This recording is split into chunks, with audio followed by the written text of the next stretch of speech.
In the final challenge of Logan and Ryan's adventure, they found themselves confronted with an seemingly impossible task, crossing an impassable chasm. As Logan walked along the broken bridge, with a bottomless abyss beneath his feet, he watched the birds soaring in the sky and suddenly had a brilliant idea. They would build a bridge to get across. They started by gathering more wooden planks from the surrounding area, joining them together and securing them with ropes. They used rocks to weigh down one end of the planks. In no time, they had constructed a 5-meter bridge. The two of them tested the bridge to see if it could bear their weight, and it seemed their method was indeed effective. With determination in their eyes, crossing this 100-meter chasm suddenly didn't seem so daunting. Soon, the planks they had collected ran out. To continue building the bridge, the two of them began felling trees. Although it was a massive undertaking, they remained hopeful and neither of them suggested giving up. Their actions caught the attention of the villagers, who were curious to see if the young men could accomplish this 100-meter miracle. However, the village chief stood by with a look of disdain on his face. The two of them paid no heed to others' opinions and continued their work. Using a dead tree at the bridgehead as a support and securing it with ropes, they pulled hard and successfully erected several meters of the bridge. Through tireless efforts, they finally reached the stone pillar in the middle of the abyss. As they pushed a huge rock down, they had also completed half of their goal. The two of them were overjoyed.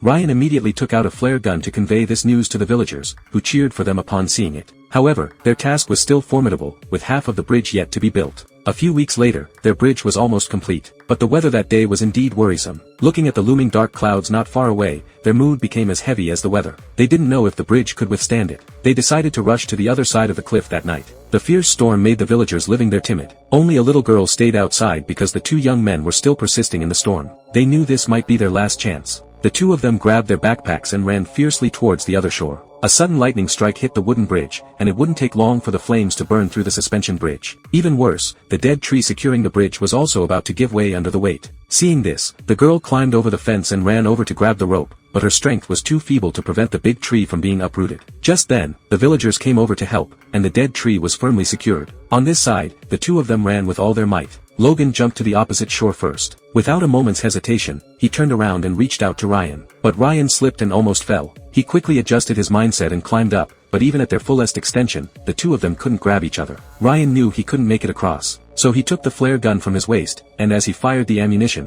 he fell into the endless abyss. The wooden bridge also collapsed at that moment. The villagers thought they had failed and bowed their heads in mourning. But the next second, that flare lit up the entire night sky. It was their signal of success. Everyone cheered loudly. Perhaps they didn't know that Ryan had passed away, but the spirit of the two of them never giving up would forever remain in everyone's hearts.